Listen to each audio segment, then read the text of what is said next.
Ang sulat sa mga Hebreo. Unang kabanata.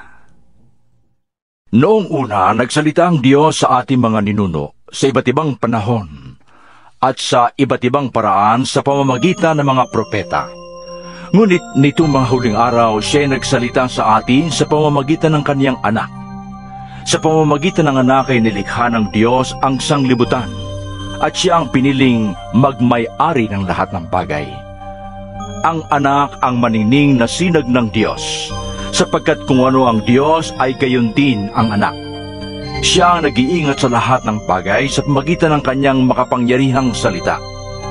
Pagkatapos niyang linisin tayo sa ating mga kasalanan, siya'y umupo sa kanan ng Diyos na makapangyarihan sa lahat. At kung paanong nakakahigit ang pangalang ibinigay ng Diyos sa anak, gayon din nakakahigit siya sa mga anghel, sapagkat kailanmay hindi sinabi ng Diyos sa sinumang anghel, "Ikaw ang aking anak, ako ang iyong ama." Ni hindi rin niya sinabi sa kaninumang anghel, "Ako'y magiging ama niya, at siya'y magiging anak ko." At nang susuguin na ng Diyos ang kanyang panganay na anak sa sanglibutan, ay sinabi niya, "Dapat siyang sambahin ng lahat ng anghel ng Diyos." Tungkol naman sa mga anghel ay sinabi niya, "Ginawa niyang hangin ang kanyang mga anghel, at ningas ng apoy ang kanyang mga lingkod." Ngunit tungkol sa anak ay sinabi niya, "Ang iyong trono, O Diyos, ay magpakailanman. Ikaw ay maghaharing may katarungan. Nalulugod ka sa paggawa ng matuwid, ngunit namumuhi ka sa pagsuway. Kaya't hinirang ka ng Diyos na iyong Diyos at pinuspos ng kagalakang higit sa iyong mga kasama." Sinabi pa rin niya, "Panginoon, ikaw ang lumikha ng sanlibutan, at ikaw rin ang gumawa ng kalangitan. Ang mga ito'y mawawalang lahat, ngunit mananatili ka magpakailanman. Maluluma silang lahat gaya ng kasuotan, at ililigpit mong gaya ng isang palaman, at tulad ng damit, sila'y papalitan. Subalit ikaw ay mananatili, at ang buhay mo'y walang katapusan." Kailan may hindi sinabi ng Diyos sa kaninumang anghel, "Maupo ka sa aking kanan, hanggang lubusan kong mapasuko ang iyong mga kaaway." Ano ang mga anghel kung ganoon? Sila'y mga espiritong naglilingkod sa Diyos at mga sinugo upang tumulong sa mga maliligtas. Ikalawang kabanata. Kaya nga, dapat nating panghawakang mabuti ang mga katotohanang narinig natin upang hindi tayo maligaw. Ang mensaheng ipinahayag ng mga anghel ay napatunayang totoo, at sinumang lumabag o di sumunod dito ay tumanggap ng kaukulang parusa. Gayon din naman, paano tayo makakaiwas sa parusa kung hindi natin pahahalagahan ang napakadakilang kaligtasang ito? Ang Panginoon ang unang nagpahayag ng kaligtasang ito, at ang mga nakarinig sa Kaniya ang nagpatunay sa atin na ito'y totoo. Pinatunayan din ito ng Diyos sa pamamagitan ng mga tanda at iba't ibang himala, at sa pamamagitan ng mga kaloob ng Espiritu Santo na ipinamahagi niya ayon sa kanyang sariling kapasyahan. Hindi sa mga anghel ipinailalim ng Diyos ang sanglibutang kanyang lilikhain, ang sanglibutang ating tinutukoy. Sa halip ay ganito ang sinasabi sa isang bahagi ng kasulatan, "Ano ang tao upang siya'y iyong alalahanin, o ang anak ng tao upang iyong pangalagaan? Sandaling panahong siya'y ginawa mong mas mababa kaysa mga anghel, ngunit pinagkalooban mo siya ng kadakilaan at karangalan, at ipinailalim mo sa kanyang kapangyarihan ang lahat ng bagay. Nang ipailalim ng Diyos ang lahat ng bagay sa kapangyarihan ng tao, walang bagay na di ipinailalim sa Kanya. Sa kasalukuyan ay hindi pa natin nakikitang napapailalim sa Kanyang kapangyarihan ng lahat ng bagay. Subalit alam nating si Jesus, kahit na sa kaunting panahoy ginawang mas mababa kaysa mga anghel, ay binigyan ng karangalan at kadakilaan dahil sa Kanyang kamatayan. Dahil sa kagandahang loob ng Diyos sa atin, niloob niyang si Jesus ay mamatay para sa ating lahat. Sa pamamagitan ng mga pagtitiis, siya'y ginawang ganap ng Diyos at nang sa gayon ay makapagdala siya ng maraming tao sa kaluwalhatian. Ito'y dapat lamang na gawin ng Diyos na lumikha at nangangalaga sa lahat ng bagay, sapagkat si Jesus ang pinagmumulan ng kanilang kaligtasan. Si Jesus ang nagpapabanal sa mga tao. Ang kanyang ama at ang ama ng mga taong ito ay iisa, kaya't hindi niya ikinahihiyang tawagin silang mga kapatid.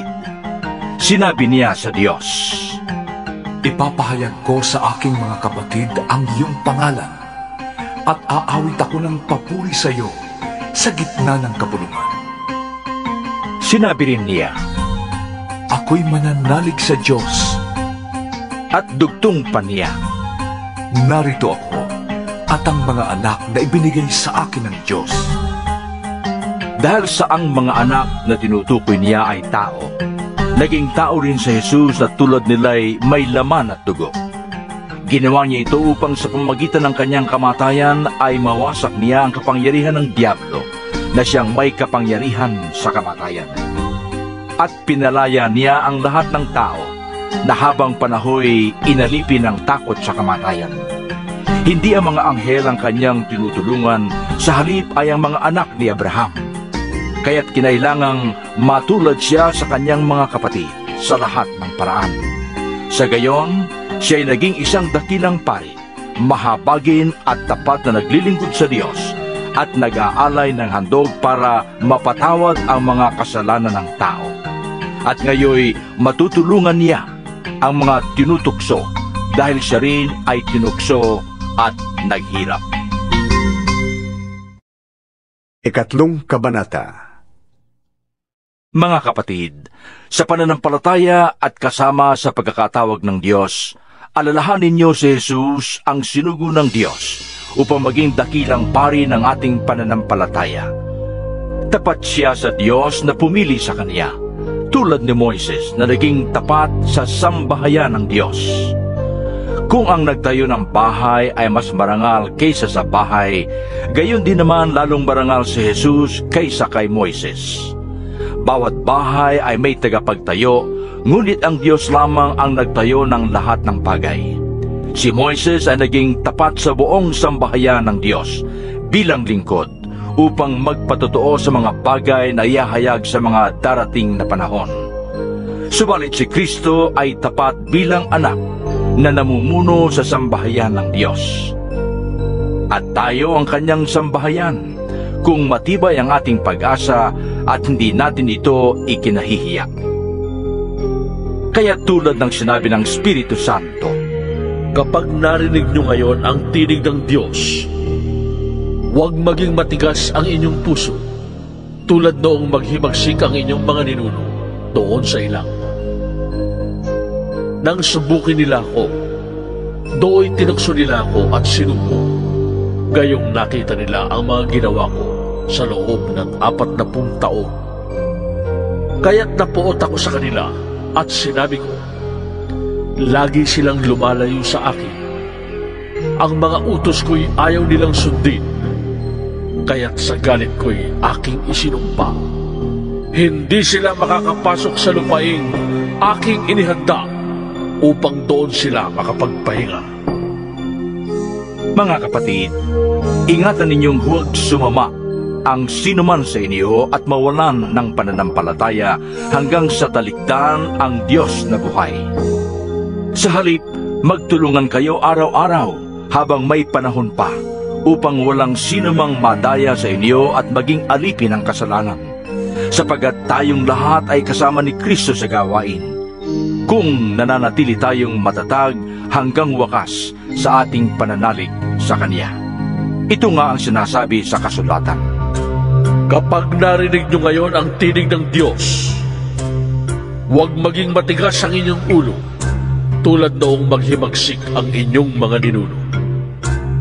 Sino ang naghimagsik laban sa Diyos kahit na narinig nila ang Kanyang tinig? Hindi ba't ang lahat ng inilabas ni Moises sa Ehipto? At kanino nagalit ang Diyos sa loob ng 40 taon? Hindi ba't sa mga nagkasala at namatay sa ilang? At sino ang tinutukoy niya ng Kanyang sabihin, hindi sila makakapagpahinga sa piling ko? Hindi ba't ang mga taong ayaw sumunod? Maliwanag kung ganoon na hindi sila nakapasok sa lupang pangako dahil hindi sila nanalig sa Diyos. Ika-4 na kabanata. Kaya nga habang nananatili ang pangako ng Diyos, na tayo'y makakapasok at makakapagpahinga sa piling niya, mag-ingat kayo at baka meron sa inyo na hindi makatanggap ng pangakong ito. Sapagkat tulad nila'y napakinggan din natin ang magandang balita, ngunit hindi nila pinakinabangan ang balitang kanilang narinig dahil hindi nila ito tinanggap ng may pananampalataya. Tayo mga sumampalataya ang nakatanggap ng kapahingahang ipinangako. Ito'y ayon sa Kanyang sinabi, Sa galit ko'y aking isinumpa, hindi sila makapagpapahinga sa piling ko. Sinabi niya ito kahit tapos na niya ang Kanyang mga gagawin mula ng likhain ang sanglibutan. Sapagkat sinasabi sa isang bahagi ng kasulatan ang tungkol sa 7 araw. At sa 7 araw, nagpahinga ang Diyos sa Kanyang paglikha. At muli pang sinabi, Hindi nila kakamtan ang lupaing aking inihanda upang doon sila makapagpahinga. ang mga unang nakarinig ng magandang balita ay hindi nakapasok dahil hindi sila sumampalataya. Ngunit may mga inaanyayahan pa ring magpahinga sa piling ng Diyos. Kaya't muling nagtakda ang Diyos na isa pang araw na tinawag niyang ngayon. Pagkalipas na mahabang panahon, sinabi sa pamagitan ni David sa kasulatang nabanggit, Ngayon, kapag narinig ninyo ang tinig ng Diyos, huwag ninyong patigasin ang inyong puso. Kung ang mga tao noon ay nabigyan ni Josue ng ganap na kapahingahan, hindi na sana ipinangako pa ng Diyos ang tungkol sa isa pang kapahingahan. Kung paanong nagpahinga ang Diyos sa 7 araw, meron ding kapahingahang nakalaan sa mga taong nananalig sa Diyos, sapagkat ang sinumang makapasok at makapagpahinga sa piling ng Diyos ay magpapahinga rin sa kanyang paggawa, tulad ng Diyos na nagpahinga sa kanyang paglikha. Kaya't sikapin nating makamtan ang kapahingahang iyon at huwag mabigong tulad ng mga hindi sumasampalataya. Ang salita ng Diyos ay buhay at mabisa, mas matalas kaysa alinmang tabak na sa magkabilay may talim. Ito'y tumatagos maging sa kaibuturan ng kaluluwa at espiritu, ng mga kasukasuan at buto, at nakakaalam ng mga iniisip at binabalak ng tao. Walang makakapagtago sa Diyos, ang lahat ay hayag at langtar sa kanyang paningin, at sa kanya tayo mananagot. Kaya nga, magpakatatag tayo sa ating pananampalataya dahil meron tayong dakilang pari na pumasok na sa kalangitan doon sa harap ng Diyos. Siya'y walang iba kundi si Jesus na anak ng Diyos. Ang ating dakilang paring ito ay nakakaunawa sa ating mga kahinaan, sapagkat tulad natin, tinukso siya sa lahat ng paraan, ngunit hindi siya nagkasala. Kaya't huwag tayong mag-atubiling lumapit sa trono ng mahabaging Diyos upang makamtan natin ang habag at kalinga sa panahon ng ating pangangailangan. 5 Kabanata. Ang bawat pinakapunong pari ay pinili mula sa mga tao at inilagay sa ganoong tungkulin upang maglingkod sa Diyos para sa mga tao. Siya ang nag-aalay ng mga kaloob at mga handog para mapatawad ang mga kasalanan. Nadarama niya ang kahinaan ng mga mangmang at ng mga naliligaw ng landas, sapagkat siya ay mahina ring tulad nila.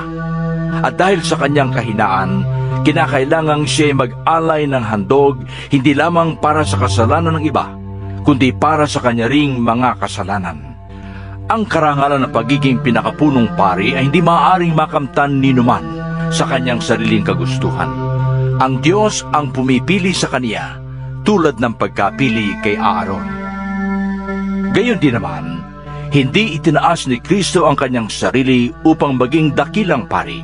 Siya'y pinili ng Diyos na nagsabi sa kaniya, Ikaw ang aking anak. Ako ang iyong ama. Sinabi rin niya sa ibang bahagi ng kasulatan, Ikaw ay pari magpakailanman, ayon sa pagkapari ni Melchizedek. Noong si Jesus ay namumuhay pa rito sa lupa, siya'y nanalangin at lumuluhang nakiusap sa Diyos na makakapagligtas sa kaniya sa kamatayan. At dininig siya ng Diyos dahil lubusan siyang nagpakumbaba. Kahit na siya'y anak ng Diyos, natutuhan niya ang tunay na kahulugan ng pagsunod sa pamamagitan ng pagtitiis. At nang siya'y maging ganap, siya naging walang hanggang tagapagligtas ng lahat ng sumusunod sa kaniyang kalooban. Minarapat ng Diyos na siya'y gawing dakilang pari ayon sa pagkapari ni Melchizedek. Marami pa kaming masasabi tungkol sa bagay na ito, ngunit mahirap ipaliwanag sa inyo sapagkat napakabagal ninyong umunawa. Dapat sana'y mga tagapagturo na kayo, subalit hanggang ngayon kailangan pa kayong turuan ng mga panimulang aralin ng salita ng Diyos. Dapat sana'y kumakain na kayo ng matigas na pagkain, ngunit hanggang ngayon, gatas pa lamang ang inyong kaya. Ang nabubuhay sa gatas ay sanggol pa, at wala pang nalalaman tungkol sa tama at mali. Ang matigas na pagkain ay para sa may sapat na gulang at marunong nang kumilala ng mabuti't masama. Ika-6 na kabanata. Kaya't iwanan natin ang mga panimulang aralin tungkol kay Kristo at magpatuloy na tayo sa mga araling para sa may sapat na pag-unawa na. Tigilan na natin ang muling paglalagay ng pundasyon tungkol sa pagtalikod sa mga gawang walang kabuluhan at tungkol sa pananalig sa Diyos. Tungkol sa mga bautismo at pagpapatong ng mga kamay at tungkol sa muling pagkabuhay ng mga patay at sa hatol na walang hanggan. Magpatuloy na tayo at iyan ang gagawin namin kung loloobin ng Diyos. Sapagkat paano pang magsisisi at manunumbalik ang mga tumalikod sa pananampalataya. Dati naliwanagan sila, nakalasap ng kaloob ng langit at naging kabilang sa mga tumanggap ng Espiritu Santo. Nakalasap na rin sila ng kabutihan ng salita ng Diyos at nakadama ng kapangyarihan ng Diyos na lubusang mahahayag sa panahong darating. Kapag sila'y tumalikod pagkatapos malasap ang lahat ng ito, hindi na sila maaari pang maakay sa pagsisisi at mapanumbalik sapagkat muli nilang ipinapako sa krus at inilalantad sa kahihiyan ang anak ng Diyos. Sapagkat pinagpapala ng Diyos ang lupang pagkatapos tumanggap ng masaganang ulan ay sinisibulan ng halamang pinapakinabangan ng mga magsasaka. Subalit kung ang mga damo at halamang matitinig ang tumutubo doon, walang kabuluhan ang lupang iyon, kaya't nanganganib itong sumpain ng Diyos at tupukin sa apoy. Mga minamahal, kahit ganito ang sinasabi namin, natitiyak namin na tungkol sa inyong kaligtasan, mabuti ang inyong kalagayan. Makatarungan ng Diyos, hindi niya malilimutan ang inyong ginawa at ang pagmamahal na inyong ipinakita at hanggang ngayon ipinapakita sa pamamagitan ng paglilingkod ninyo sa mga banal. Ang nais namin ay patuloy na magsumikap hanggang wakas ang bawat isa sa inyo upang makamtan ninyo ang inyong inaasahan. Kaya't huwag kayong maging tamad. Tularan ninyo ang mga taong dahil sa kanilang pagtitiis at pananalig sa Diyos ay tumatanggap ng mga ipinangako niya. Nang mangako kay Abraham ang Diyos, siya'y nanumpa na tutuparin niya ang kaniyang pangako. Dahil wala nang nakakahigit pa sa kaniya, nanumpa siya sa sarili niyang pangalan. Sinabi niya, Ipinapangako ko na lubos kitang pagpapalain at ang iyong lahi ay aking pararamihin. Matiyagang naghintay si Abraham at natanggap naman niya ang ipinangako sa kaniya. Nanunumpa ang mga tao sa ngalan ng isang nakakahigit sa kanila, at sa pamamagitan ng panunumpang ito'y pinagtitibay ang usapan. Gayon din naman, pinagtibay ng Diyos ang kanyang pangako sa pamamagitan ng panunumpa upang ipakita sa kanyang mga pinangakuan na hindi mababago ang kanyang layunin.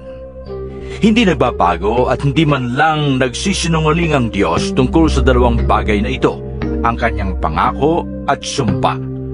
Kaya't tayong nakatagpo ng kanyang kalinga ay panatag ang loob na umaasa sa mga pangako niya. Ang pag-asang ito ang siyang matibay at matatag na angkla ng ating buhay. At ito'y umaabot hanggang sa kabila ng tabing ng templo, hanggang sa dakong kabanal-banalan. Si Jesus ay naunang pumasok doon alang-alang sa atin at naging dakilang pari magpakailanman, ayon sa pagkapari ni Melkisedek. Ikapitong Kabanata. Si Melkisedek ay hari ng Salem at pari ng kataas-taasang Diyos. Nang pabalik na si Abraham mula sa pagpuksa sa mga hari, sinalubong siya ni Melkisedek at sinabi sa kaniya, Pagpalain ka ng Panginoon. Ibinigay ni Abraham kay Melkisedek ay 10 bahagi ng lahat ng nasamsam niya mula sa labanan. Ang unang kahulugan ng pangalang Melkisedek ay hari ng katwiran. At dahil siya ay hari din ng Salem, ibig sabihin siya ay hari ng kapayapaan. Walang nababanggit tungkol sa kanyang ama at ina o sa angkang pinagmulan niya. Hindi rin natala ang kanyang kapanganakan o kamatayan. Tulad ng anak ng Diyos, siya ay pari magpakailanman. Tingnan ninyo kung kaano kadakila si Melkisedek. Ipinagkaloob sa kanya ni Abraham na isang patriarka ay 10 bahagi ng nasamsam niya mula sa labanan. Ayon sa kautusan, ang mga pari mula sa angkan ni Levi ay binigyan ng karapatang kunin ay 10 bahagi ng pag-aari ng mga Israelita na kanilang mga kapatid, kahit ang mga ito ay mula rin sa lahi ni Abraham. Si Melkisedek ay hindi kabilang sa lipi ni Levi, ngunit tumanggap siya na 10 bahagi mula kay Abraham at pinagpala niya ang taong ito na pinangakuan ng Diyos. Nalalaman ng lahat na ang nagbibigay ng pagpapala ay higit na dakila kaysa pinagpapala. Ang mga Levita na tumatanggap na 10 bahagi ay may kamatayan, ngunit buhay si Melkisedek ayon sa kasulatan. Kaya't masasabi na rin na maging si Levi na tumatanggap na 10 bahagi ay nagbigay rin na 10 bahagi sa pamamagitan ni Abraham, sapagkat masasabing si Levi ay nasa katawan pa ng kanyang ninunong si Abraham nang ito'y salubungin ni Melkisedek. Ang kautusan ay binigay ng Diyos sa mga Israelita upang sila'y maging ganap. Kung ang pagiging ganap ay nakamtan sa pamamagitan ng mga paring mula sa angkan ni Levi, hindi na sana kinailangan pa ang ibang pari ayon sa pagkapari ni Melkisedek na iba sa pagkapari ni Aaron.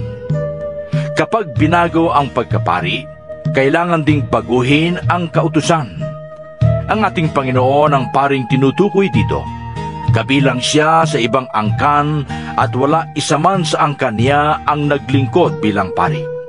Alam ng lahat na siya'y mula sa angkan ni Juda at hindi binanggit ni Moises ang angkang ito nang sabihin niya ang tungkol sa mga pari. Ang bagay na ito ay lalo pang naging maliwanag nang magkaroon ng ibang pari ayon sa pagkapari ni Melkisedek. Naging pari siya dahil sa kapangyarihan ng buhay na kailanmay di matatapos at hindi dahil sa lahing pinagmulan ayon sa hinihingi ng kautusan, sapagkat ito ang sinasabi ng kasulatan tungkol sa kaniya. Ikaw ay pari magpakailanman ayon sa pagkapari ni Melchizedek. Kaya nga, inalis ang unang alituntunin dahil sa ito'y mahina at walang bisa. Sapagkat walang sinumang nagiging ganap sa pamamagitan ng kautusan ni Moises. Higit na mabuti ang bagong pag-asang tinanggap natin ngayon, sapagkat sa pamamagitan nito'y nakakalapit na tayo sa Diyos. Ang Diyos ay hindi sumumpa nang gawin niyang pari ang iba, ngunit sumumpa siya nang gawin niyang pari si Jesus ayon sa sinabi niya. Ang Panginoon ay sumumpa at hindi siya magbabago ng isip. Ikaw ay pari magpakailanman. Dahil sa pagkakaibang ito, si Jesus ay nagiging katiyakan ng mas mabuting tipan. Bukod dito, kailangan noon ng maraming pari dahil namamatay sila at hindi nakakapagpatuloy sa panunungkulan. Ngunit si Jesus ay buhay magpakailanman, kaya't walang katapusan ang kanyang pagkapari. Dahil dito, lubusan niyang maililigtas ang lahat ng lumalapit sa Diyos sa pamamagitan niya, sapagkat siya ay nabubuhay magpakailanman upang mamagitan para sa kanila. Si Jesus kung ganoon ang dakilang paring nakakatugon sa ating pangangailangan. Siya'y banal, walang kapintasan o kasalanan. Inihiwalay sa mga makasalanan at itinaas sa kalangitan. Hindi siya katulad ng ibang mga pinakapunong pari na kailangan pang mag-alay ng mga handog araw-araw. Unay para sa sarili nilang kasalanan at pagkatapos para sa kasalanan ng mga tao. Minsan lamang naghandog si Jesus at ito'y magpakailanman nang ihandog niya ang kaniyang sarili. May mga kahinaan ang mga pinakapunong pari na pinili ayon sa kautusan. Ngunit ang paring pinili na may panunumpa ay ang anak na banal magpakailanman. At ang panunumpa ng Diyos ay huling dumating kaysa kautusan. 8 Kabanata. Ito ang buod ng aming sinasabi. Tayo'y may dakilang pari na nakaupo sa kanan ng trono ng kataas-taasan. Siya ay naglilingkod doon sa tunay na dakong banal, sa toldang itinayo ng Panginoon at hindi ng tao. Tungkulin ng bawat pinakapunong pari ang mag-alay ng mga kaloob at mga handog. Kaya't kailangang ang ating dakilang pari ay meron ding ihahandog. Sa lupa ay hindi siya maaaring maging pari, sapagkat meron ng mga paring naghahandog ng mga kaloob ayon sa kautusan. Ang paglilingkod ng mga ito ay larawan lamang ng nasa langit, sapagkat nang itatayo na ni Moises ang tolda, mahigpit na ipinagbilin sa kanya ng Diyos ang ganito. Gagawin mo ang lahat ayon sa huwarang ipinakita ko sa iyo sa bundok. Ngunit ang paglilingkod na ipinagkaloob kay Jesus ay higit na dakila kaysa ipinagkaloob sa kanila. Dahil siya ay tagapamagitan ng isang tipan na higit na mabuti, sapagat ang tipang ito ay nababatay sa mas maiinam na pangako. Kung walang kakulangan ang unang tipan, hindi na sana nangailangan pa ng pangalawa. Ngunit nakita ng Diyos ang pagkukulang ng kanyang bayan, kaya't sinabi niya, Darating ang mga araw, sabi ng Panginoon, na ako'y makikipagtipan ng panibago sa bayan ng Israel at sa bayan ng Huda, hindi tulad ng pakikipagtipan ko sa kanilang mga ninuno, nang akayin ko sila palabas mula sa Ehipto. Hindi sila naging tapat sa pakikipagtipan sa akin, kaya't sila'y pinabayaan ko. Ito ang aking magiging tipan sa bayang Israel. Pagdating ng mga araw na iyon, sabi ng Panginoon, itatanim ko sa kanilang isip ang aking mga utos, at iuukit ko ang mga ito sa kanilang puso. Ako ang magiging Diyos nila, at sila nama'y magiging bayan ko. Hindi nakakailanganing ituro ni numan sa kanyang kababayan o sabihin sa kanyang kapatid, kilalanin mo ang Panginoon, sapagkat ako'y makikilala nilang lahat mula sa pinakaaba hanggang sa pinakatakila, sapagkat patatawarin ko sila sa kanilang mga kasalanan at kalilimutan ko na ang kanilang mga kasamaan. Nang sabihin ng Diyos ang tungkol sa bagong tipan, pinawalang bisa niya ang una, at anumang pinapawalang bisa at naluluma ay malapit nang mawala. Ikasyam na kabanata. Ang unang tipan ay may mga alituntunin sa pagsamba at may sambahang ginawa ng tao. Itinayo ang isang tolda na may dalawang bahagi. Ang una ay tinatawag na dakong banal at naroon ang ilawan, ang hapag at ang mga tinapay na handog sa Diyos. Ang ikalawa ay nasa kabila ng pangalawang tabing at tinatawag na dakong kabanal-banalan. Naroon ang altar na sunugan ng insenso at ang kaba ng tipan na parehong nababalutan ng ginto. Nasa loob ng kaba ng sisidlang ginto na may lamang mana, ang tungkod ni Aaron na nagkaroon ng dahon at ang mga tapyas na bato kung saan nakasulat ang tipan. At sa ibabaw ng kaban ay may mga kerubin na nagpapakitang naroon ang Diyos. Nalililiman na mga pakpak na mga kerubin ang trono ng habag, ngunit ito'y hindi na namin ipapaliwanag ng isa-isa ngayon. Ganoon ang pagkakaayos ng loob ng toldang kanilang sinasambahan. Ang mga pari ay pumapasok araw-araw sa unang bahagi upang ganapin ang kanilang tungkulin. Ngunit tanging ang pinakapunong pari ang nakakapasok sa ikalawang bahagi, at ito'y minsan lamang niyang ginagawa sa isang taon. Siya'y may dalang dugo na inihahandog sa Diyos para sa mga kasalanang nagawa niya at na mga tao nang hindi nalalaman. Sa ganong kaayusan, maliwanag na itinuturo ng Espiritu Santo na ang daang papunta sa dakong kabanal-banalan ay hindi pa bukas habang nakatayo pa ang unang bahagi ng tolda. Simbolo lamang ang mga iyon at ang kahulugan nito ay ang kasalukuyang panahon. Ang mga kaloob at mga handog na iniaalay ay hindi nagpapabanal sa sumasamba. Ang paglilinis nila'y nauuko lamang sa pagkain at inumin at sa iba't ibang uri ng paglilinis, mga alituntuning panglabas na iiral hanggang sa baguhin ng Diyos ang lahat ng bagay. Ngunit dumating na si Kristo, ang dakilang pari ng bagong tipan, at siya'y naglilingkod doon sa sambahang lalong dakila. Walang katulad at hindi ginawa ng tao. Sa makatuwid ay hindi sa sanglibutang ito. Minsan lamang pumasok si Kristo sa dakong kabanal-banalan, at iyo'y sapat na. Hindi dugo ng mga kambing at bisirong baka ang kanyang inihandog, kundi ang sariling dugo, para mapatawad tayo sa ating mga kasalanan magpakailanman. Kung ang dugo ng mga kambing at toro at ang abo ng tumalagang baka ay iwiniwisik sa mga taong itinuturing na marumi upang sila'y luminis ayon sa kautusan, higit ang nagagawa ng dugo ni Kristo. Sa pamamagitan ng walang hanggang espiritu ay inialay niya sa Diyos ang kanyang sarili bilang handog na walang kapintasan. Ang kanyang dugo ang lumilinis sa ating puso't isip sa mga gawang walang kabuluhan, upang tayo'y makapaglingkod sa Diyos na buhay. Kaya nga, si Kristo ang tagapamagitan ng bagong tipan.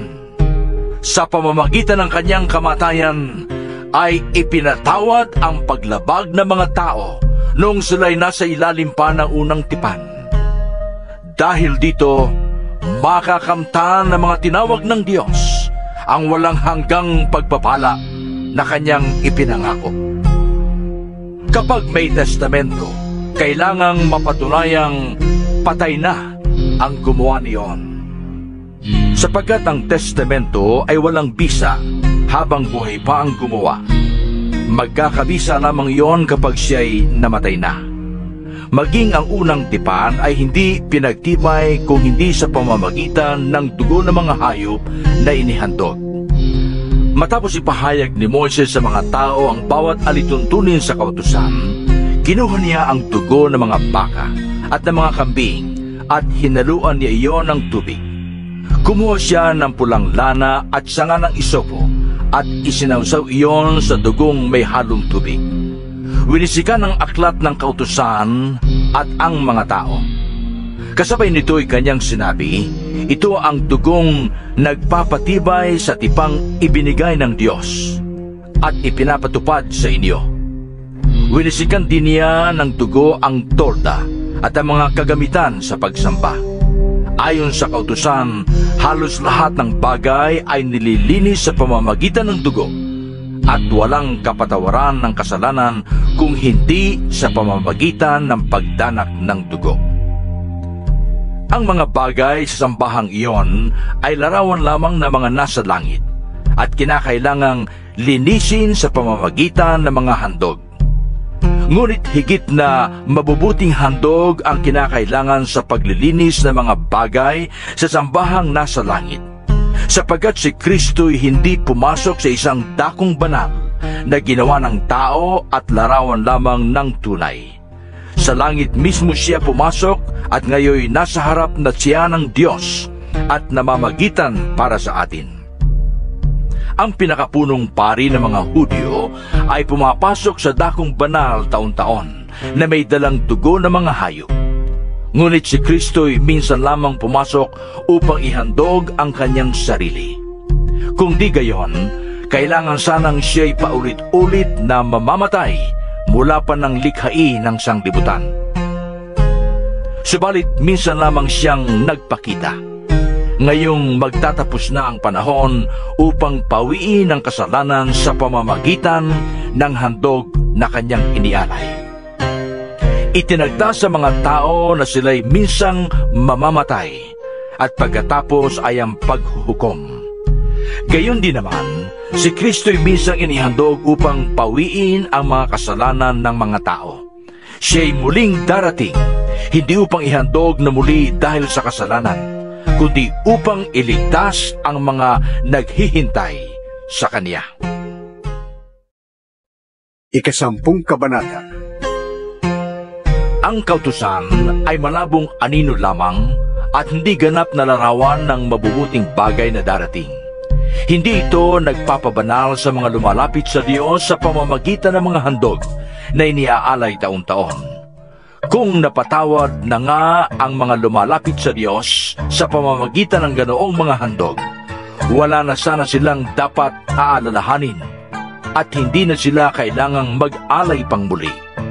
Ngunit ang mga alay na ito ang nagpapagunita sa mga tao ng kanilang mga kasalanan taon-taon, sapagkat ang dugo ng mga toro at mga kambing ay hindi makakapawi ng mga kasalanan. Dahil diyan, nang si Kristo'y manaog sa daigdig, sinabi niya sa Diyos, Ang mga alay at handog na hayop ay hindi mo ninais. Kaya't inihanda mo ang aking katawan upang maging handog.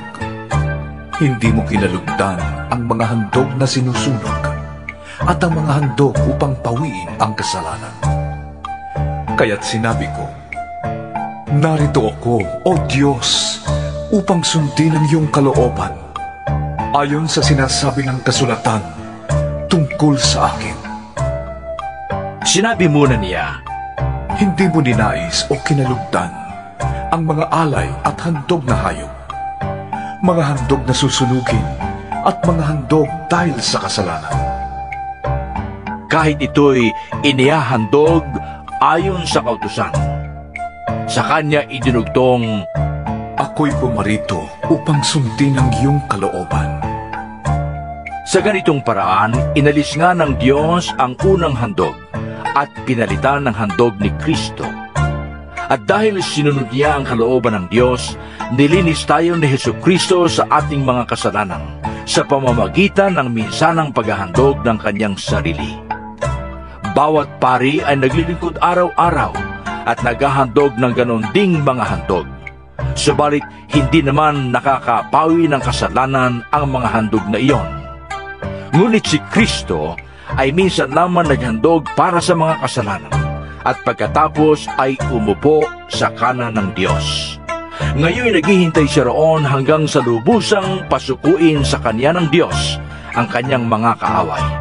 Sa makatuwid, sa pamamagitan lamang ng isang paghahandog ay kanyang ginawang banal magpakailanman ang mga nililinis niya. Ang Espiritu Santo'y nagpapatotoo rin sa atin tungkol dito. Sinabi niya, Ito ang aking magiging tipan sa kanila pagdating ng mga araw na yon, sabi ng Panginoon. Iuukit ko sa kanilang puso ang aking mga utos at itatanim ko ang mga yon sa kanilang mga isip. Pagkatapos ay sinabi pa niya, Hindi ko na aalalahanin ang kanilang mga kasalanan at mga kasamaan. Sapagkat ipinatawad na ang mga kasalanan, hindi na kailangan pang maghandog dahil sa kasalanan. Kaya nga mga kapatid, tayo'y malaya nang makakapasok sa dakong kabanal-banalan dahil sa dugo ni Jesus. Binuksan niya para sa atin ang isang bago at buhay na daang naglalagos hanggang sa kabila ng tabing, at ang tabing na ito'y ang kanyang katawan. Tayo'y may isang dakilang pari na namamahala sa sambahayan ng Diyos. Kaya't lumapit tayo sa Diyos ng may pusong tapat at may matibay na pananalig sa Kanya. Lumapit tayong may malinis na budhi, sapagkat nalinis na ang ating mga puso at nahugasan na ng dalisay na tubig ang ating mga katawan. Magpakatatag tayo sa ating pag-asa, at huwag nang mag-alinlangan, sapagkat ang nangako sa atin ay maaasahan. Sikapin din nating gisingin ang damdamin ng bawat isa sa pag-ibig sa kapwa at sa paggawa ng mabuti. Huwag nating kaliligtaan ang pagdalo sa ating mga pagtitipon, gaya ng ginagawa ng ilan. Sa halip, palakasin natin ang loob ng isa't isa, lalo na ngayong nakikita nating malapit na ang araw ng Panginoon. Kung matapos nating malaman at tanggapin ang katotohanan at magpapatuloy pa rin tayo sa pagkakasala, wala nang handog na may aalay pa para sa ikapagpapatawad ng ating mga kasalanan. Ang naghihintay na lamang sa atin ay ang nakakapangilabot na paghukom at ang naglalagablab na apoy na tutupok sa mga kaaway ng Diyos.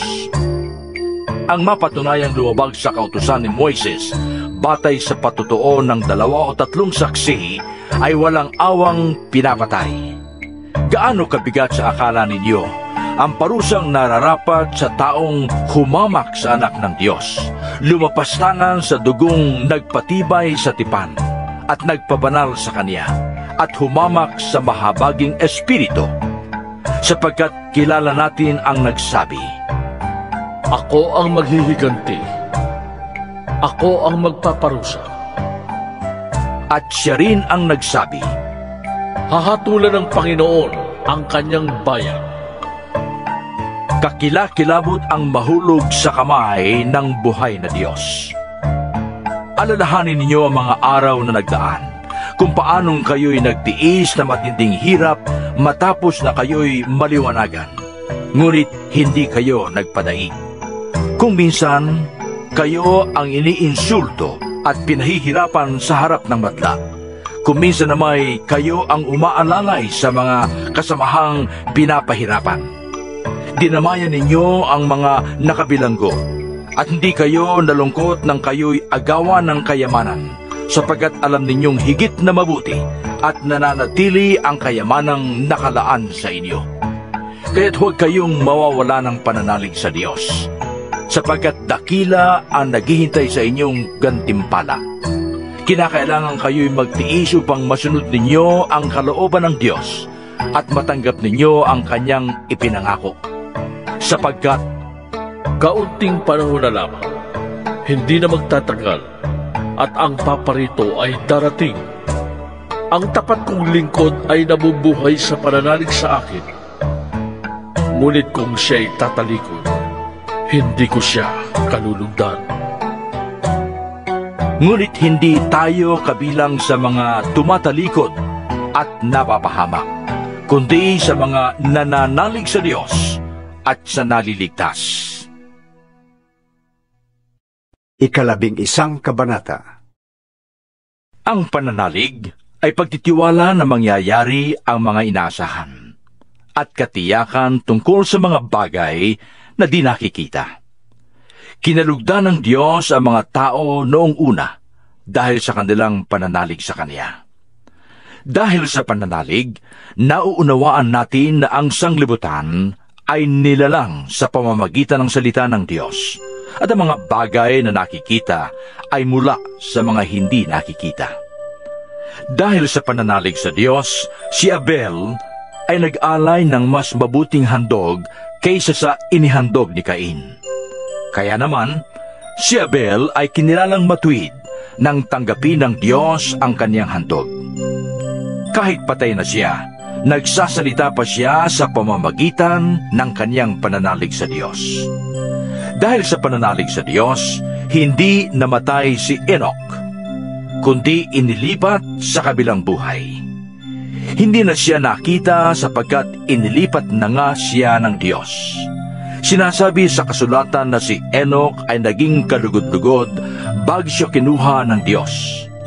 Hindi kinalulugdan ng Diyos ang hindi nananalig sa Kanya, sapagkat ang sinumang lumalapit sa Diyos ay dapat maniwalang may Diyos na nagbibigay ng gantimpala sa mga humahanap sa Kanya. Dahil sa pananalig, pinakinggan ni Noe ang babala ng Diyos tungkol sa mga bagay na mangyayari na hindi pa niya nakikita. Gumawa siya ng isang barko upang siya at ang kanyang pamilya ay maligtas. Sa pamamagitan nito ay nahatulan ng sanglibutan at siya'y ipinilang na matuwid dahil sa kanyang pananalig sa Diyos. Dahil sa pananalig sa Diyos, sumunod si Abraham nang siya'y papuntahin ng Diyos sa lupaing ipinangako sa kaniya. Humayo nga siya, kahit hindi niya alam kung saan siya pupunta. Dahil din sa kanyang pananalig, siya'y nanirahan bilang dayuhan sa lupang ipinangako sa kaniya. Mga tolda naging tirahan niya, gayon din nina Isaac at Jacob, na tumanggap din ng pangakong katulad niyon. Samantala, hinihintay niya ang lungsod na Diyos mismo ang nagplano at nagtatag. Dahil din sa pananalig, si Abraham ay nagkaroon ng kakayahang maging ama, kahit na siya'y matanda na, at si Sarah ay hindi maaaring magkaanak. Nanalig siyang tutuparin ng Diyos ang kanyang pangako. Kaya sa isang taong may tuturing na halos patay na, ay nagmula ang isang lahi na naging kasindami ng bituin sa langit at ng buhangin sa dalampasigan. Silang lahat ay namatay na may pananalig sa Diyos. Hindi nila nakamtan ang mga ipinangako ng Diyos, ngunit natanaw nila iyon mula sa malayo. Kinilala nilang sila'y mga dayuhan lamang at nangingibang bayan dito sa lupa. Ipinapakilala ng mga taong nagsasalita ng ganoon na naghahanap pa sila ng sariling bayan. Kung ang mahal nila ay ang lupaing kanilang pinanggalingan, may pagkakataon pa sana silang makabalik roon. Ngunit ang hinahangad nila ay isang lungsod na lalong mabuti, iyong nasa langit. Kaya naman hindi ikinahiya ng Diyos na siya'y tawaging Diyos nila, sapagkat sila'y ipinaghanda niya ng isang lungsod. Nang subukin ng Diyos si Abraham, pananalig din ang nag-udyok sa kaniya na ialay si Isaac bilang handog sa Diyos. Handa niyang ihandog ang kaisa-isa niyang anak, gayong ipinangako sa kaniya ng Diyos na kay Isaac magmumula ang magiging lahi niya. Naniwala siya na kaya ng Diyos na bumuhay ng patay, kaya't sa patalinghagang pangungusap, nabalik nga sa kanya si Isaac mula sa mga patay. Dahil sa pananalig sa Diyos, iginawad ni Isaac kina Jacob at Esau ang pagpapala para sa hinaharap. Dahil sa pananalig sa Diyos, iginawad ni Jacob ang pagpapala sa dalawang anak ni Jose bago siya namatay. Humawak siya sa kanyang tungkod at sumamba sa Diyos. Dahil sa pananalig sa Diyos, sinabi ni Jose nang siya'y malapit ng mamatay na makakaalis sa Ehipto ang mga Israelita at ipinagbilin sa kanila na dalhin ang kanyang mga buto sa kanilang pag-alis. Dahil sa pananalig sa Diyos, ang mga magulang ni Moises ay hindi natakot na sumuway sa utos ng hari nang makita nilang maganda ang sanggol. Itinago nila ito sa loob ng 3 buwan. Dahil sa pananalig sa Diyos, tumanggi si Moises nang siya'y mayroon ng sapat na gulang na tawagin siyang anak ng prinsesang anak ng hari. Inibig pa niyang makihati sa kaapihang dinaranas ng bayan ng Diyos kaysa magtamasa ng mga panandaliang aliw ng mundong ito na dulot ng kasalanan. Itinuring niyang higit na mahalaga ang pagtitiis ng hirap dahil sa Mesiyas kaysa mga kayamanan ng Ehipto, sapagkat nakatuon ang kanyang paningin sa mga gantimpala sa hinaharap. Ang pananalig din sa Diyos ang nag-udyok kay Moises na lisanin ang Ehipto kahit magalit ang hari. Matatag ang kanyang kalooban sapagkat para niyang nakita ang Diyos. Dahil din sa pananalig na iyan, itinatag niya ang Paskwa at iniutos sa mga Israelita na pahiran ng dugo ang pintuan ng kanilang mga bahay upang huwag patayin ng anghel na mamumuksa ang mga panganay nila. Dahil sa pananalig sa Diyos, nakatawid ang mga Israelita sa dagat na pula na parang lumalakad sa tuyong lupa. Ngunit nalunod ang mga Ehipsyo nang sila'y tumawid. Dahil sa pananalig ng mga Israelita sa Diyos, gumuho ang pader ng Jericho matapos nilang ligirin ito ng 7 araw. Dahil sa pananalig sa Diyos, si Rahab, ang babaeng may maruming pamumuhay, ay hindi napahamak na kasama ng mga ayaw pasakop sa Diyos, sapagkat malugod niyang pinatuloy ang mga espiyang Israelita. Magpapatuloy pa ba ako? Kulang ang panahon para maisalaysay ko ang tungkol kina Gideon, Barak, Samson, Jefte, David, Samuel at mga propeta. Dahil sa pananalig nila sa Diyos, nagwagi sila laban sa mga kaharian, namuhay sila ng matuwid at nagkamit ng mga ipinangako ng Diyos. Napaamo nila ang mga leon, napatay ang naglalagablab na apoy at nakaligtas sila sa tabak. Sila'y mahihina, ngunit binigyan ng lakas upang maging magiting sa digmaan, kaya't natalo ang hukbo ng mga dayuhan. Dahil sa pananalig sa Diyos, ipinalig sa ilang mga babae ang kanilang mga patay matapos buhaying muli. May mga tumangging sila'y palayain, sapagkat pinili nila ang mamatay sa pahirap upang sila'y muling buhayin at magtamo ng mas mabuting buhay. Meron namang hinamak at hinagupit, at meron ding ibinalanggong nakatanikala. Ang iba naman ay pinagbabato, nilagari ng pahati at pinatay sa tabak. Ang iba'y nagdamit ng balat ng tupa at kambing. Ang iba'y namulubi, naapi, at pinagmalupitan. Hindi karapat-dapat sa kanila ang daigdig. Nagpagala-gala sila sa mga ilang at kabundukan. Nagtago sila sa mga yugib at lungga sa lupa.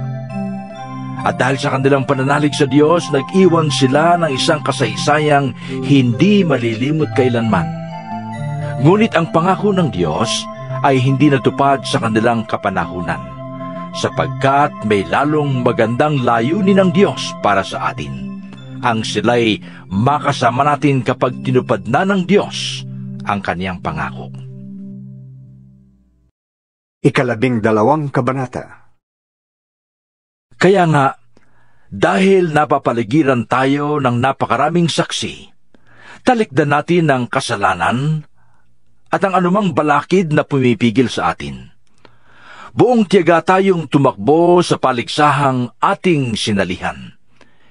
Ituon natin ang ating paningin kay Jesus na siyang pinagmumulan at kabuuan ng ating pananampalataya. Dahil sa kagalakang naghihintay sa Kanya, hindi Niya ikinahiya ang mamatay sa krus.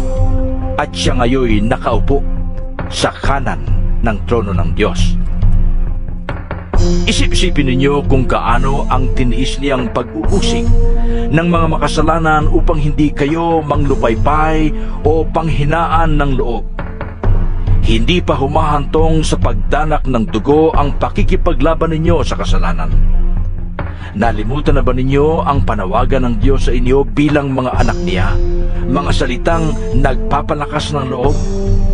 Anak ko, huwag mong ipagwalang bahala kapag itinutuwid ka ng Panginoon, at huwag kang panghinaan ng loob kapag ikaw ay pinaparusahan niya. Sapagkat pinaparusahan ng Panginoon ang mga iniibig niya at pinapalo ang itinuturing niyang anak. Tiis ninyo ang lahat ng hirap bilang pagtutuwid ng isang ama, sapagkat ito'y nagpapakilalang kayo'y tinatanggap ng Diyos na tunay na mga anak. Sinong anak ang hindi itinuwid ng kanyang ama? Kung ang pagtutuwid na ginagawa sa lahat ng anak ay di gawin sa inyo, hindi kayo tunay na mga anak, kundi mga anak sa labas. Hindi ba't pinaparusahan tayo ng ating mga magulang? At dahil yan ay iginagalang natin sila? Hindi ba lalong nararapat na tayo'y pasakop sa Diyos na ating Ama sa Espiritu upang tayo'y mabuhay? Sa loob ng maikling panahon, itinuwid tayo ng ating mga magulang para sa ating ikabubuti. Gayon din naman, itinutuwid tayo ng Diyos sa ikabubuti natin upang tayo'y maging banal na tulad niya. Habang tayo itinutuwid, hindi tayo natutuwa, kundi naghihinagpis. Ngunit, pagkatapos niyon, lalasap tayo ng kapayapaang bunga ng matuwid na pamumuhay. Dahil dito'y, itaas ninyo ang inyong mga kamay na nanghihina at patatagin ang mga tuhod na nangangalo. Lumakad kayo sa daang matuwid upang hindi lumala ang mga paang napilay at sa halip ay gumaling. Sikapin ninyong makasundo ng lahat at magpakabanal, sapagkat hindi ninyo makikita ang Panginoon kung hindi kayo mamumuhay ng ganito. Pag-ingatan ninyong huwag tumalikod ang sinuman sa inyo sa pag-ibig ng Diyos.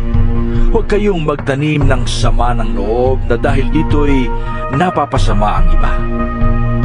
Pag-ingatan ninyo na huwag makiapid ang sinuman sa inyo o pawalang halaga ang mga bagay na espiritual tulad ng ginawa ni Esau. Ipinagpalit niya sa pagkain ang kanyang karapatan bilang panganay. Alam ninyo ang nangyari pagkatapos. Hiningi niya sa kanyang ama na igawad sa kanya ang pagpapalang nauukol sa panganay. Ngunit ito'y itinanggi sa kanya, sapagkat hindi na niya mababago ang kanyang ginawa, anuman ang gawin niyang pakiusap at pagluma. Hindi kayo lumapit sa isang bundok na nakikita gaya ng mga Israelita sa bundok ng Sinai. Ito'y may apoy na nagliliyab at nababalutan ng dilim at malakas na hangin. Doon na may tunog ng trompeta at tinig na nagsasalita. Nang ang tinig na yan ay marinig ng mga tao, nakiusap silang tumigil na iyon ang pagsasalita sa kanila, sapagkat hindi nila matagalan ang utos na ito. Ang sinumang tumapak sa bundok, kahit hayop, ay babatuhin hanggang sa mamatay. Talagang nakakakilabot ang kanilang natatanaw. Kaya't pati si Moises ay nagsabing, nanginginig ako sa takot.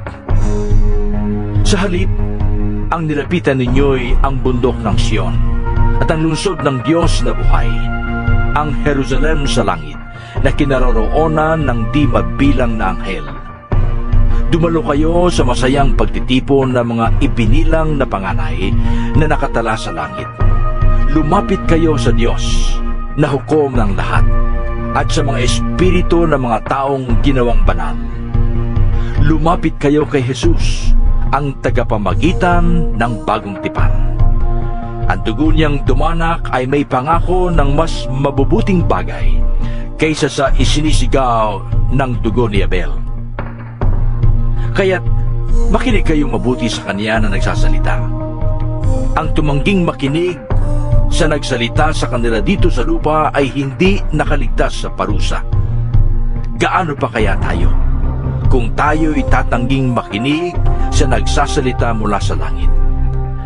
Dahil sa kanyang tinig, nayanig noon ang lupa, ngunit ipinangako niya ngayon, minsan ko pang yayanigin, hindi lamang ang lupa, kundi pati ang langit.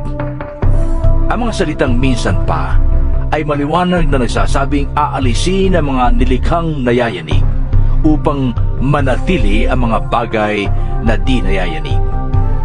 Kaya magpasalamat tayo sa Diyos sapagkat tumanggap tayo ng isang kahariang hindi mayayanig. Sambahin natin ang Diyos sa paraang kalugod-lugod sa Kanya, nang may paggalang at pagkatakot. Sapagkat tunay nga na ang ating Diyos ay parang apoy na nakakatupok. 13 kabanata. Magpatuloy kayong magmahalan bilang magkakapatid kay Kristo. Palaging maging bukas ang inyong pinto sa mga taga-ibang bayan. May ilang dahil dito ay nagpatuloy pala ng mga anghel nang hindi nila nalalaman. Alalahanin niyo ang mga nakabilanggo na parang kayo'y nakabilanggo ring kasama nila. Damayin din ninyo ang mga pinagmamalupitan na parang kayo'y dumaranas din ng ganoon. Dapat igalang ng lahat ang pagsasama ng mag-asawa at maging tapat ang mga ito sa isa't isa, sapagkat hahatulan ng Diyos ang mga nakikiapid at nangangalo niya. Huwag kayong magbukhang salapi at masiyahan na kayo sa anumang nasa inyo, sapagkat sinabi ng Diyos, Hindi kita iiwan, ni pababayaan man. kaya't malakas ang loob na masasabi natin, Ang Panginoon ang tumutulong sa akin. Hindi ako matatakot. Ano ang magagawa sa akin ng tao? alalahanin niyo ang mga dating nangasiwa sa inyo, ang mga nagpahayag sa inyo ng salita ng Diyos. Isipin ninyo kung paano sila namuhay at tularan ninyo ang kanilang pananalig sa Diyos. Si Jesucristo noong nakaraan ay siya rin sa kasalukuyan at siya rin magpakailanman. Huwag kayong patangay sa sari-sari at kakaibang turo. Mas mabuti para sa atin ang mapanatag ang ating kalooban sa pamamagitan ng kagandahang loob ng Diyos kaysa sa pamamagitan ng pagsunod sa mga utos tungkol sa pagkain. Ang mga sumusunod sa mga utos na iyan ay wala namang natamong pakinabang. Tayo may isang dambana, at ang mga paring naglilingkod sa tabernakulo ay hindi maaaring kumain ng handog sa dambanang ito. Ang dugo ng mga hayop ay dinadala ng pinakapunong pari sa dakong kabanal-banalan upang ialay bilang handog dahil sa kasalanan. Ngunit ang katawan ng mga hayop ay sinusunog sa labas ng bayan. Gayon din naman, namatay si Jesus sa labas ng bayan upang linisin niya ang tao sa kanilang kasalanan sa pamamagitan ng kanyang dugo. Kaya't pumunta tayo sa kanya sa labas ng bayan at magtiis din ng kahirapang kanyang tiniis. Sapagkat hindi rito sa lupa ang tunay na bayan natin, at ang hinahanap natin ang bayang darating. Kaya't lagi tayong mag-alay ng papuri bilang handog sa Diyos sa pamamagitan ni Jesus, papuring nagpapahayag ng ating pagkilala sa kanyang pangalan. At huwag nating kaligtaan ang paggawa ng mabuti at ang pagtulong sa kapwa, sapagkat iyan ang alay na kinalulugdan ng Diyos. Pasakop kayo at sumunod sa mga namamahala sa inyo. Sila'y may pananagutang mga laga sa inyo at mananagot sila sa Diyos ukol diyan. Kung sila'y susundin ninyo, magagalak sila sa pagtupad ng kanilang tungkulin. Kung hindi, sila'y mamimighati at hindi ito makakabuti sa inyo. Ipanalangin niyo kami. Nakatitiyak kaming malinis ang aming budhi at hinahangad naming mabuhay ng matuwid sa lahat ng panahon. Higit sa lahat, hinihiling kong ipanalangin ninyo na ako'y makabalik agad sa inyo. Ang Diyos na pinagmumula ng kapayapaan, ang siyang muling bumuhay sa ating Panginoong Hesus, na naging dakilang pastol ng mga tupa, dahil sa kanyang dugo na nagpatibay sa walang hanggang tipan. Naway ipagkaloob niya sa inyo ang lahat ng kailangan ninyo upang may sagawa ang kaniyang kalooban, at sa pamamagitan ni Hesukristo ay gawin niya sa atin ang nakalulugod sa kaniya. Papurihan nawa si Kristo magpakailanman. Amen. Hinihiling ko mga kapatid na pakinggan ninyong mabuti ang mga sinasabi ko, sapagkat maikli lang naman ang sulat na ito. Ibig ko ring malaman ninyo na nakalaya na ang ating kapatid na si Timoteo, at kung darating siya agad, isasama ko siya pagpantakriyan. Ikumusta niyo kami sa mga nangangasiwa sa inyo at sa lahat ng kapatid. Kinukumusta kayo ng mga kapatid sa Italia. Naway sumainyong lahat ang pagpapala ng Diyos.